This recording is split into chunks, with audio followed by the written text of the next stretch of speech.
আজকে আমি একটা সম্পূর্ণ নতুন ধরনের রেসিপি করে দেখাবো। এটা আপনারা আগে বানিয়েছেন কিনা জানি না, এই আমি প্রথমবার বানালাম। এটা এত দুর্দান্ত খেতে হয়েছিল যে কি বলবো, আমি নিজেই বুঝে উঠতে পারছি না। একবার এভাবে আপনারা নিজেরা বানিয়ে দেখবেন, বানিয়ে খেয়ে দেখবেন, তাহলে আপনারাও বুঝতে পারবেন যে রেসিপিটা কত টেস্টি হয়। আগে কখনো কোনোদিন এভাবে আমি বানাইনি।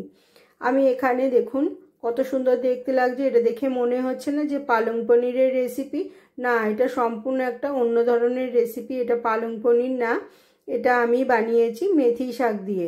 রেসিপিটা দেখে নিন, দেখে আপনারা এভাবে একবার বানাবেন, বানানোর অনুরোধ রইল। আমি এখানে গ্যাসের উপর একটা ফ্রাই প্যান বসিয়ে দিয়েছি, দিয়ে তাতে বেশ কিছুটা সর্ষের তেল দিয়ে দিচ্ছি 2 চামচের মতন। দিয়ে তেলটা একটু গরম হয়ে গেলে পর আমি এখানে বেশ কিছুটা পনির নিয়েছি, 200 গ্রামের মতন কেটে টুকরো করে নিয়েছি। নিয়ে পনিরের টুকরোগুলোকে হালকা একটু ভেজে নেব।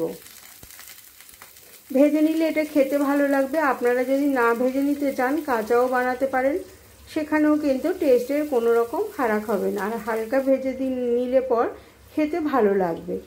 আমি এভাবে উল্টে পাল্টে একটু লাল করে, দেখুন একটা সাইড লাল হয়েছে, এইরকম লাল করেই আমি ভেজে নেব। বেশি ভাজবো না, ভাজলে পনিরগুলো তাহলে শক্ত হয়ে যাবে।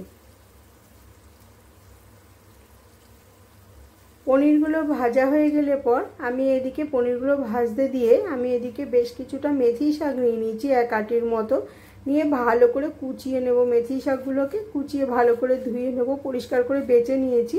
আমি কিন্তু ডাঁটিগুলোকে, যেগুলো নরম ডাঁটি সেটা নিয়েছি, সেটা কিন্তু ফেলে দিইনি। নরম যে ডাঁটিগুলো রয়েছে সেটা সমেতই আমি কেটে নিলাম। নিয়ে ভালো করে পুরো 1 আটি এইভাবে কেটে নেব। নিয়ে ভালো করে ধুয়ে মিক্সির বাটির মধ্যে আমি পুরোটা দিয়ে দিলাম।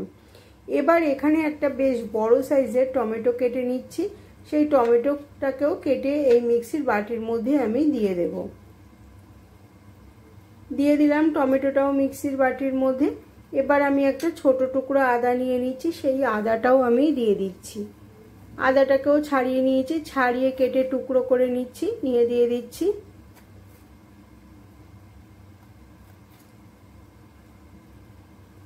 আদার টুকরোটাও দিয়ে দিচ্ছি। দেখুন ছোট, বেশি বড় না, ছোট 1 আঙ্গুলের মতন একটা আদা। আর এখানে আমি 6-7 খানা রসুনের কোয়া দিয়েছি। রসুনের কোয়াটা আপনারা আরেকটু বেশি দেবেন, তাহলে আরও টেস্ট হবে। আমি 6-7টা দিয়েছি, আপনারা 8-9 খানা রসুনের কোয়া দেবেন। এবার ওটা মিক্সিতে বেটে নেব। এদিকে পনিরগুলো হালকা ভাজা হয়ে গেছে, আমি পনিরগুলোকে সব তুলে নিচ্ছি। যেটা আমি মিক্সির বাটির মধ্যে দিলাম ওটা কিন্তু খুব মিহি করে একটা পেস্ট আমি বানিয়ে নেব।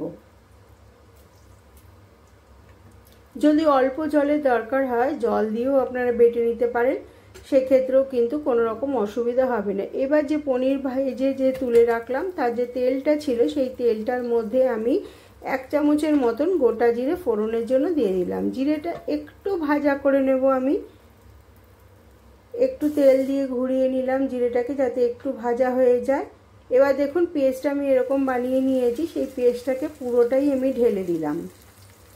এখানে আমি 1 আটি মেথি শাক নিয়েছি, একটা টমেটো, ছোট 1 টুকরো আদা, আর এখানে আমি 5-6 টুকরো রসুনের কোয়া নিয়েছি। আপনারা সেটা 8-9 টুকরো রসুনের কোয়া নিয়ে নেবেন। নিয়ে এবার মিক্সির বাটি ধুয়ে জলটা আমি দিয়ে দিলাম।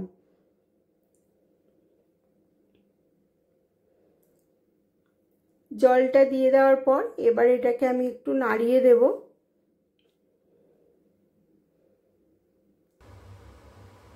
খুব ভালোভাবে আমি এটাকে নাড়িয়ে দিচ্ছি। এখানে কিন্তু আমি আর জল দেব না, এইটাতেই রান্না হয়ে যাবে। জলটাকে একটু টানিয়ে নিতে হবে, তাহলে কিন্তু খেতে অপূর্ব হবে।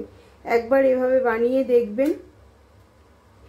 মেথির পরোটা খেয়েছেন, মেথির পুরি খেয়েছেন, কিন্তু মেথির এভাবে মেথি পনির খাননি কখনোই। আমার মনে হয় একবার এভাবে বানাবেন।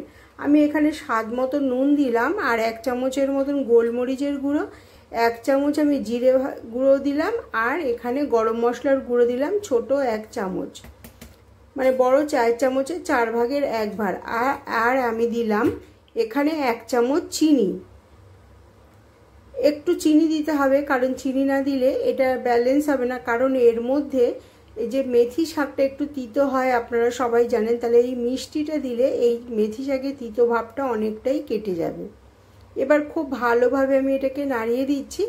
আর এখানে আমি 4টে কাঁচা লঙ্কা চিড়ে দিয়ে দিলাম। চাইলে আপনারা যদি ঝাল পছন্দ করেন, যখন মেথির শাকটা বাটবেন তখনই তার মধ্যে কাঁচা লঙ্কাটা দিয়ে দিতে পারেন। এবার আমি ঢাকা দিয়ে রাখলাম 5-6 মিনিটের মতন, একটু ফুটতে দেবো। দেখুন ফুটে উঠেছে, ফুটে অনেকটাই জলটা কমে গেছে, কালারটাও অনেকটা চেঞ্জ হয়ে গেছে, এটার কালারটা পুরো চেঞ্জ হয়ে যাবে।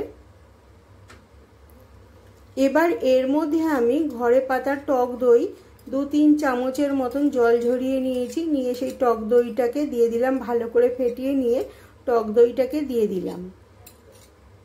নুনটা আপনারা বুঝে দেবেন যাতে নুনটা ঠিক হয়। নুন এবং মিষ্টিটা যদি ঠিক হয় তাহলে এটা কিন্তু খুব খেতে ভালো লাগবে। খুব ভালোভাবে দইটাকে আমি মিশিয়ে দিচ্ছি, দিয়ে এই যে এখনো গাঢ় ভাব রয়েছে এইটাকে আমি আরো জলটাকে টানিয়ে নেব, তাহলে কিন্তু খেতে খুব ভালো লাগবে। এবার ঢাকা দিয়ে দিলাম, আবার ঢাকা দিয়ে 5 মিনিটের মতো রাখবো। 5 মিনিট পর দেখুন এবার এর মধ্যে আমি মাখন দিয়ে দিলাম 1 চামচের মতন। মাখন দিয়ে এটাকে আবার আমি ঢাকা দিয়ে রাখবো। এবার পনির ভাজাগুলো দিয়ে দিলাম, দিয়ে আবার ভালোভাবে এটাকে আমি নেড়ে দেবো। এভাবে যদি এই রেসিপিটা বানান, এটা লুচি, পরোটা, রুটি যার সাথেই খান না কেন দারুণ লাগবে খেতে। কেউ বুঝেই উঠতে পারবে না যেটা আপনি কি দিয়ে বানিয়েছেন। সবাই ভাববে পালং শাক দিয়ে বানিয়েছেন, সবাইকে তাক লাগিয়ে দিতে পারবেন। এবার আমি ঢেকে রাখলাম, আবার এভাবেই ঢেকে ঢেকে রান্না করব যাতে জলটাকে আরও একটু টানিয়ে দিতে পারি।